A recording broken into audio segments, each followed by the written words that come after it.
네, 아날로그 디자인 세 번째 파트에서는 아날로그 요소 회로 설계 과정 중에 피지컬 디자인이 무엇인지에 대해 학습하고 간단한 예제를 살펴보겠습니다. 네, 피지컬 디자인은 크게 레이아웃 디자인과 이 베리피케이션으로 나눌 수 있고요. 먼저 각 과정이 무엇을 나타내는지에 대해 살펴본 후에 설계 예제로 앞서 일렉트리컬 디자인에서 다루었던 증폭기의 피지컬 디자인 과정을 보여드리겠습니다. 다음으로 IC 설계에서 manufacturability, 제조 친화성이라고 보통 번역하는데요. 이 제조 친화성을 향상하기 위해 고려해야 할 요소들이 무엇이 있는지 알아보겠습니다. 네, 피지컬 디자인입니다. 피지컬 디자인의 첫 단계는 레이아웃을 설계하는 과정입니다. 레이아웃 설계란 일렉트리컬 디자인을 통해 설계한 스키매틱 회로들을 이 실리콘 공정으로 변환하기 위해 설계 도면을 그리는 것으로 실제 웨이퍼상에서 제작될 회로에 마스크를 설계하는 것을 말합니다. 레이아웃을 완성하게 되면 검증 툴을 이용해서 피지컬 베리피케이션 및 비헤이비얼 베리피케이션을 진행하게 됩니다.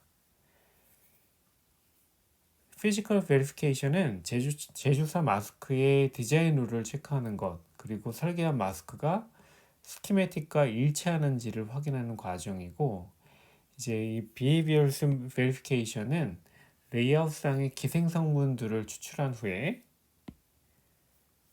회로 시뮬레이션에 적용을 해서 회로의 동작 및 성능을 다시 재확인하는 과정입니다. 레이아웃 후의 시뮬레이션이기 때문에 보통 이제 포스트 레이아웃 시뮬레이션이라고 불립니다.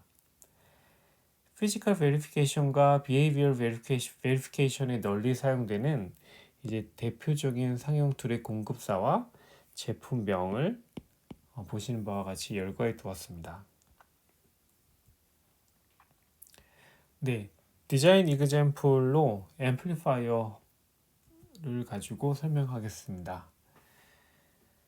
왼쪽 하단의 그림은 이 증폭기의 스키매틱을 레이아웃으로 옮긴 것을 보여주고 있습니다.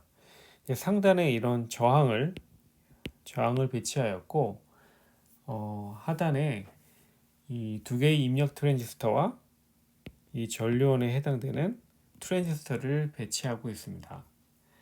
각 소재들을 스키매틱에서의 이러한 연결성에 맞게 메탈을 이용해서 여러 층의 메탈 선으로 연결한 모습입니다. 이렇게 레이아웃을 그린 후에 피지컬 베리피케이션을 거칩니다. 먼저 디자인 룰 체크이란 저희가 줄여서 보통 DRC라고 많이 부르는데요. 설계한 레이아웃이 제조사의 디자인 룰을 만족하는지 확인하는 과정입니다. 여기서 디자인 룰이란 마스크 레이어의 지형적인 제한 또는 규칙을 말합니다. 이 오른쪽 상단에 있는 그림이 디자인 룰의 대표적인 예를 나타내는 것인데요. 이런 마스크의 최소 너비나 마스크 간의 간격 이런 것들이 있습니다. 모든 개별 레이어에 대해 이러한 룰이 있고 서로 다른 레이어들 간의 관계를 규정하는 다양한 룰이 있습니다. 즉, 이 서로 다른 레이어들 간의 중첩을 허용하는지에 대한 여부, 레이어 간의 간격 이런 것들이 매우 중요한 룰입니다. 디자인의 신뢰성, 이 생산 수율 등을 높이기 위해서는 디자인 룰을 필수적으로 만족시켜야 합니다. 다음은 레이아웃 vs schematic입니다. 이 단어의 뜻에서 유추할 수 있듯이 레이아웃 디자인이 스키매틱 디자인과 일치하는지를 확인하는 과정이고 줄여서 LVS라고 부릅니다. 오른쪽 그림은 LVS 결과의 예를 보여주는 것으로 스키매틱과 레이아웃의 포트의 개수, 인스턴스의 개수, 각 네트의 커넥션 등을 확인한 결과를 보여줍니다. DRC LVS를 위한 툴들은 룰의 바이올레이션한 부분들을 하이라이팅 해주는, 즉 오류를 디버깅하고 수정할 수 있도록 돕는 그런 기능들을 제공해 줍니다.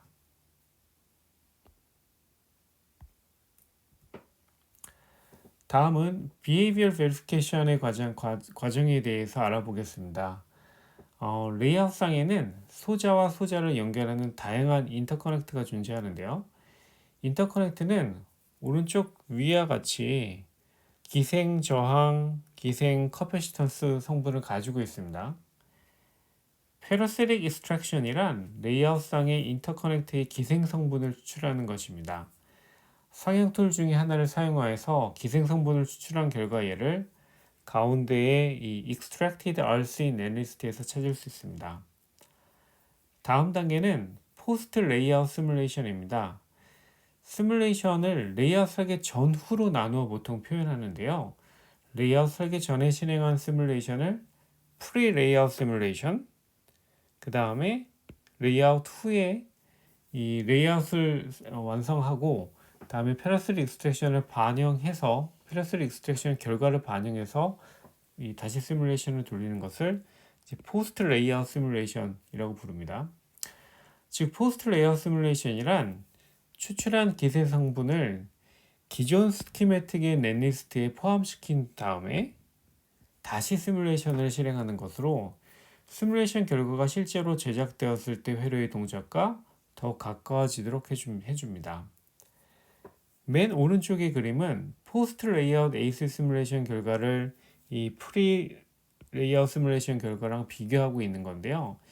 기생 성분이 더해지면서 이제 대역폭이 감소하는 것을 확인할 수 있습니다. 만약 포스트 레이아웃 시뮬레이션의 결과가 요구되는 스펙에 못 미치게 되면 기생 성분이 큰 부분을 분석해서 레이아웃을 수정하거나 더 나아가서는 일렉트리컬 디자인까지도 수정하게 되는 경우가 발생합니다. 앞 단계에서 수정을 하게 되면 순서대로 다시 검증을 반복해야 하는데요. 이러한 이터레이션, 반복을 줄이기 위해서 프리 애노테이션이라는 방법을 사용하게 됩니다. 간단하게 말씀드리면 레이아웃상에서 앞으로 발생할 기생 성분들을 미리 예측해서 프리 레이아웃 시뮬레이션에 미리 적용하는 방법입니다.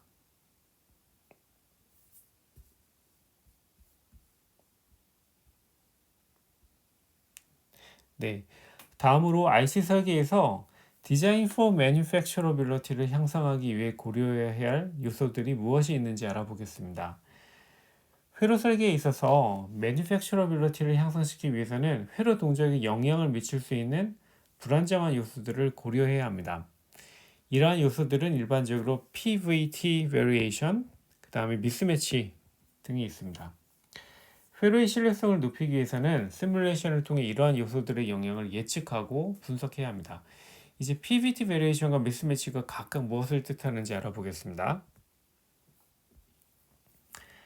먼저 PVT variation에 대해서 살펴보겠습니다.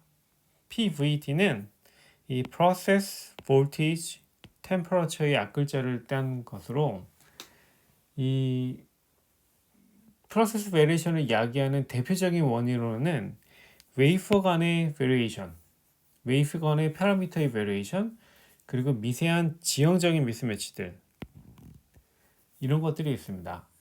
볼티지 베리에이션의 대표적인 원인은 저항을 갖는 인터커넥트로 인해 발생하는 전압 강화가 있겠고요. 파워 서플라이, 노이즈 등이 또 마찬가지로 영향을 미치게 됩니다. 통상적으로 이런 전략 전압이 약 10% 정도 변하는 것을 감내할 수 있도록 회로를 설계합니다. 마지막으로 온칩 디바이스들의 전력 소모로 인해 발생되는 열, 그리고 주변 온도의 변화 등이 템퍼러처 베리에이션의 원인이 되겠습니다. 칩의 사용처에 따라 감내할 필요가 있는 온도 범위가 정해지는데요. 통상 이러한 온도 범위에서 회로가 정상 동작이 가능하도록 설계해야 합니다. 이러한 PVT 베리에이션은 캐리어의 모빌리티라든지 스레시홀드 전압이라든지 저항 등등의 디자인 파라미터들에 영향을 주게 되고 2차적으로 회로의 동작이나 성능에 영향을 주게 됩니다. 오른쪽 시뮬레이션 예제들은 PVT 베리에이션을 반영한 시뮬레이션 결과를 나타낸 것입니다.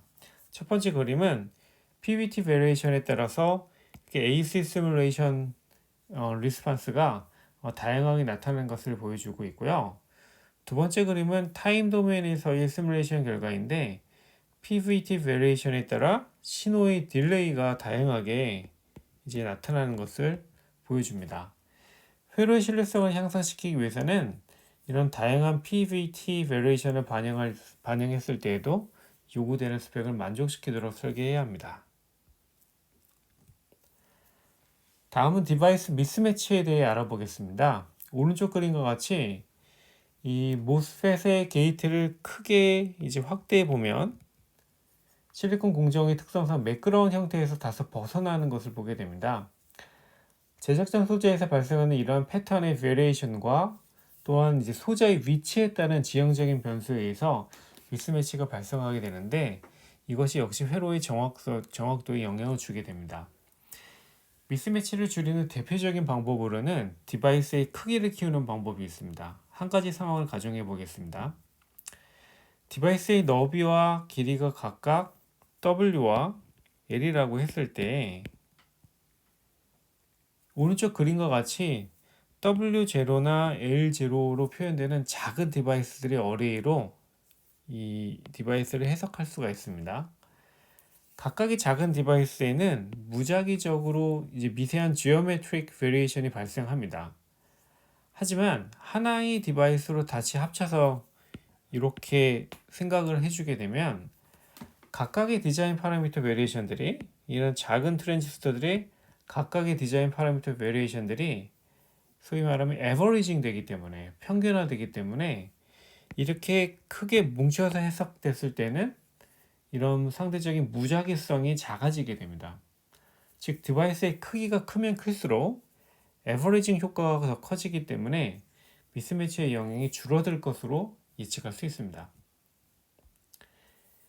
이제 몬테칼로 시뮬레이션에 대해 소개해 드리겠습니다. 몬테칼로 시뮬레이션이란 앞서 소개한 베리에이션들을 무작위로 적용해서 반복적으로 시뮬레이션을 실행하는 것으로 이를 통해서 통계적인 분석을 할 수 있습니다.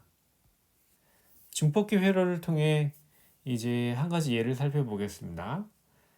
증폭기 회로의 두 개의 입력 모스펫 간에 이런 미스매치가 발생할 경우에 두 모스펫의 트랜스 컨덕턴스가 달라지게 됩니다. 다시 말씀드리면 양쪽 모스펫의 힘의 세기가 달라지게 되는 건데요.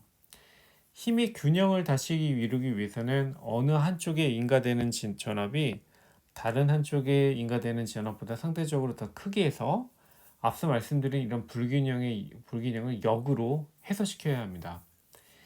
이때 필요한 전압의 크기를 offset 전압이라고 지칭합니다. 몬테칼로 시뮬레이션을 실행하면 다양한 베리에이션이 적용되었을 때 DC offset이 어떻게 변화하는지를 측정할 수가 있어요. 실행 결과는 오른쪽 그래프들과 같이 히스토그램으로 표현할 수 있는데요. 각 히스토그램에서 Y축은 이제 빈도수를 얘기하고 있고요. X축은 이제 DC offset의 크기를 나타냅니다. 즉 각각의 DC offset에 대한 빈도수를 나타내는 그래프이고 3포의 크기를 측정할 수 있습니다. 첫 번째 히스토그램은 모스펫의 너비 및 길이가 W랑 L인 경우, 두 번째 히스토그램은 디바이스의 너비와 길이를 각각 2배로 키웠을 때 그런 몬테칼로 시뮬레이션 결과를 보여주고 있습니다. 디바이스가 커진 경우에 이런 3포가 확실하게 줄어드는 것을 확인하실 수 있습니다. 네, 이번 시간에는 아날로그 설계에서 피지컬 디자인이 무엇인지에 대해 살펴보았고요. 증폭기를 예를 들어서 설명해 보았습니다. 레이아웃이란 일렉트리컬 디자인의 마스크를 설계하는 것이고 레이아웃 설계가 끝나면 DRC, LVS 검사를 통해 레이아웃에 문제가 있는지 없는지 피지컬 베리피케이션을 하게 됩니다. 다음으로 레이아웃상의 기생성분들을 추출하고 또 이를 적용해서 포스트 레이아웃 시뮬레이션을 통해 회로의 성능을 재검증하게 됩니다. 이와 같이 피지컬 디자인에 대한 기본적인 내용에 대해서 설명드렸습니다.